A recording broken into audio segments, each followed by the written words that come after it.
Every day, something dramatic happens in the Caribbean that affects our lives. We'll give you the details. We'll give you the facts on Caribbean Perspective with Eddie Frederick.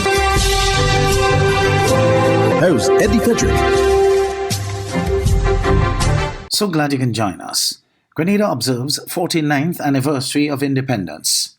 This story takes the lead in today's edition of Caribbean Perspective for Tuesday, 7th February 2023. Details when we return. Hubbard's Multi-Department Mount Gay and Hubbard's Tire Bay, located at the Building Supplies Compound in Grenada, are reminding the motoring public that another round for licensing and inspection has begun. Just arrived on new shipments of quality furrowed and torque tires to fit all makes and models of vehicles at competitive pricing. Shop early to avoid the hassle of long lines. WhatsApp them on 473-405-5482. Hubbard's, quality service, affordable prices.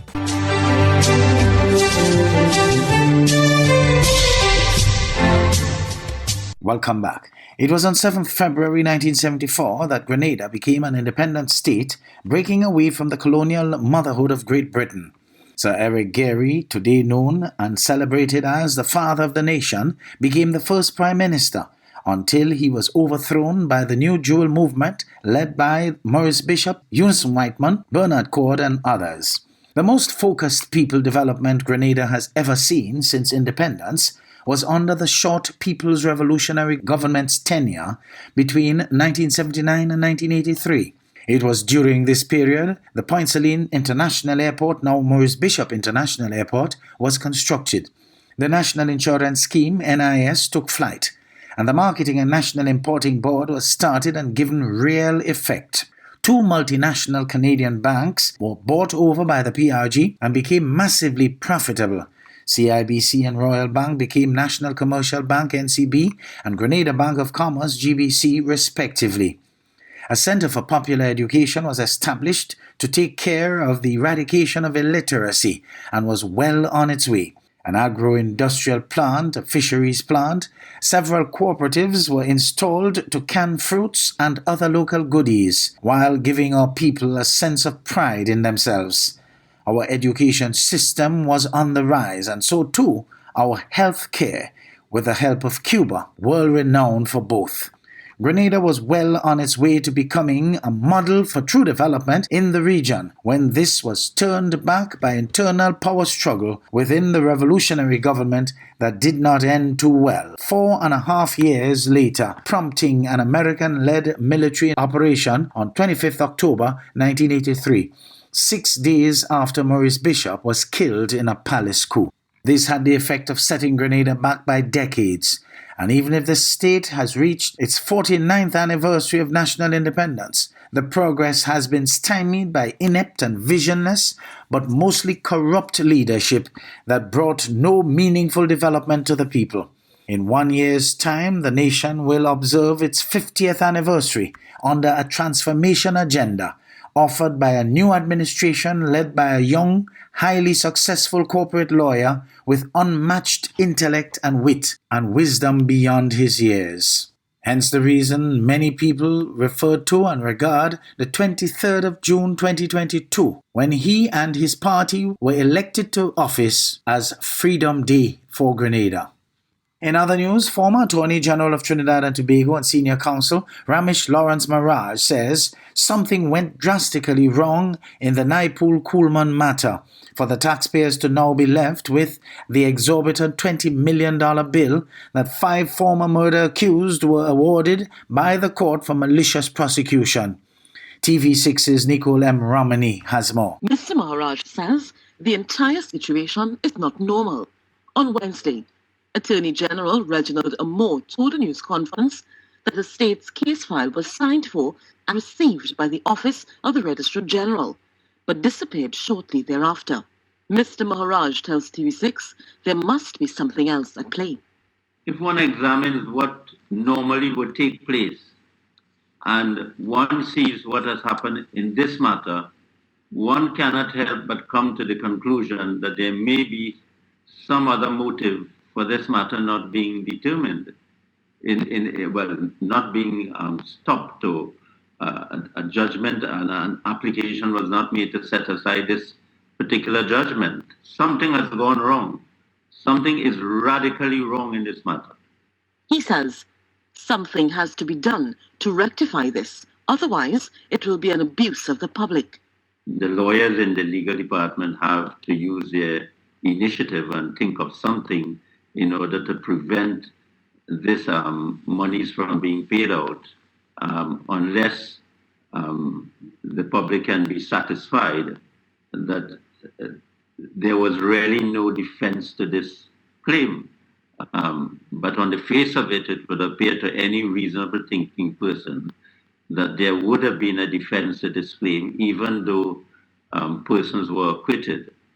And if there was a reasonable defense to the claim, then obviously it is a fraud on the population to have the population to stand this expense. Mr. Maharaj believes there is no need for a long, drawn-out investigation.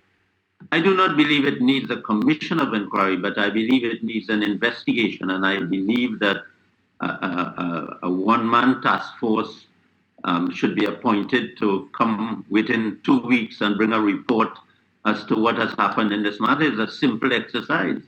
The questions to be asked of the Solicitor General's Department, what system you had in place to monitor this case. Secondly, even if you realize that the file was missing, what steps were taken in order to compile another file? On calls for heads to rule, he says, there has to be caution in laying blame, as one has to be fair to all concerned. Nicole M. Romani, TV6 News.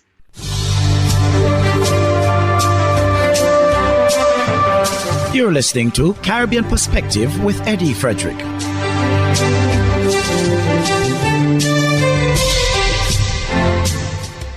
Venezuela's President Nicolas Maduro appears to have thrown cold water on the announcement that Trinidad and Tobago will be able to access gas from the Bolivarian Republic, calling the U.S. insistence that it be paid in goods and not in cash as an example of colonialism. But Prime Minister Dr. Keith Rowley is insisting that Port of Spain and Caracas are in communication and negotiations about to begin. We have more in this report with Alicia Boucher of TV6 News. The insistence by the United States government that TNT will not be allowed to pay Venezuela in cash for gas expected from the Dragon field appears to be the first hurdle in making the gas deal happen.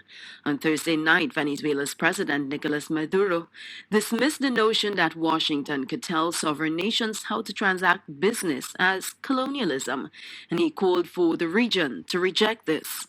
Maduro's statements come on the heels of the announced Dragon gas deal that will see TNT importing gas from across the border in Venezuela to fuel plants at Point Lisas and Point Fortin's Atlantic LNG plants. On Friday afternoon, during the Prime Minister's questions time in the lower house, opposition member of Parliament David Lee sought answers on where this country stands in the agreement with Venezuela in light of the U.S. prerequisites. Well, the Prime Minister stated the Venezuelan government has officially agreed to the terms and conditions stipulated by the United States. Prime Minister. Mr. Speaker, this matter is one that requires state-to-state communication. The first hurdle has been crossed. The government of Venezuela has made no public statement which specific to Trinidad and Tobago's use of the OFAC license. Trinidad and Tobago is in touch with Venezuela. We have meetings scheduled and negotiations ahead of us, and therefore I can say nothing further at this time. Naparima MP Rodney Charles pressed further, pointing to Maduro's statements, which highlighted that the stipulations made by the U.S. preventing cash transactions was unacceptable.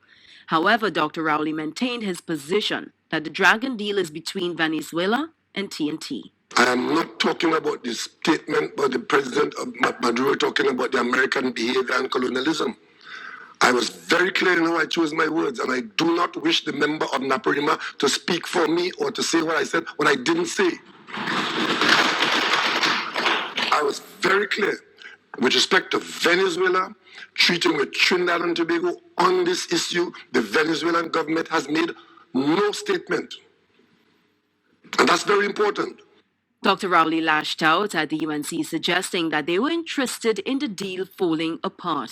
This eagerness for this to fail resides in the bosom of our members on the other side, and I'll ask you to wait.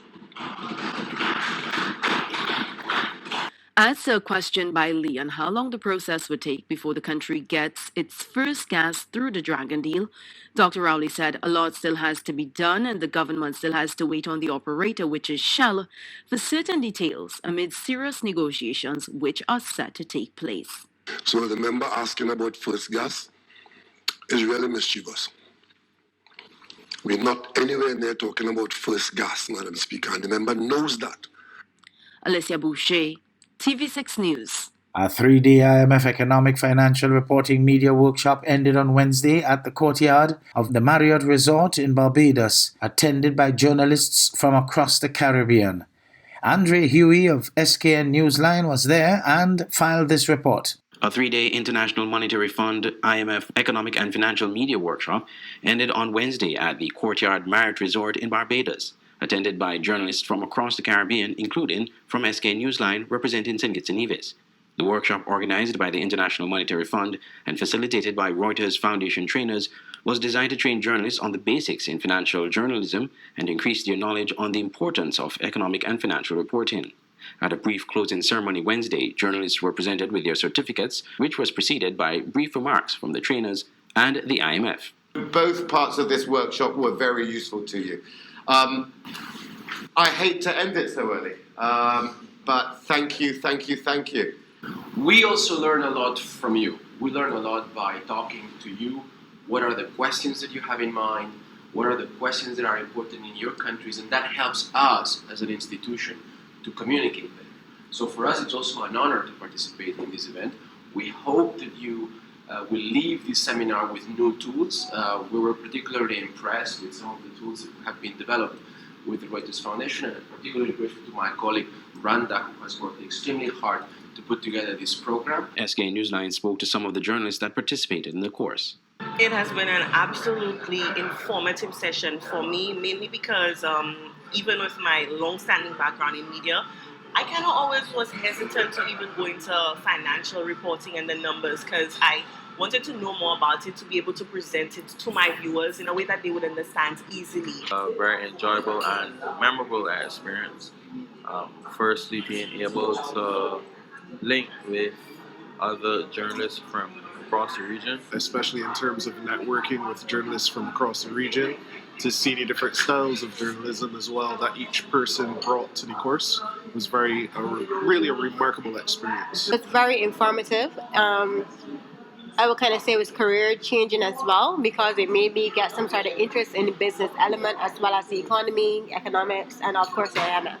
So it's a very engaging session for me. But I liked it. The different aspects of the training were very good. I learned a lot. And mostly it was like a refreshment. It's always good to, from time to time, to have some refreshment. The course was very informative. I enjoyed every aspect of it, especially the exercise part, because when you only do theory, it becomes very monotonous and boring. But when you go into groups and you hear the different ideas from your peers, it helps you understand the whole activity better. Really good to be in the same room as journalists from across the Caribbean like that.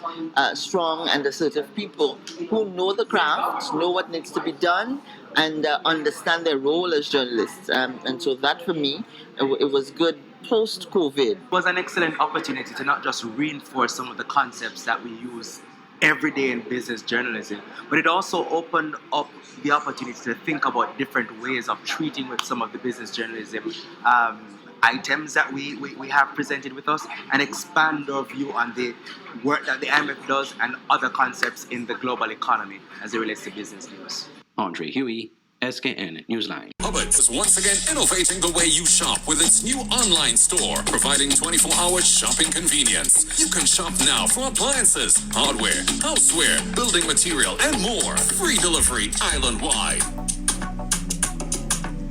Start shopping now at hubbardshardware.gd. Safe, convenient, reliable.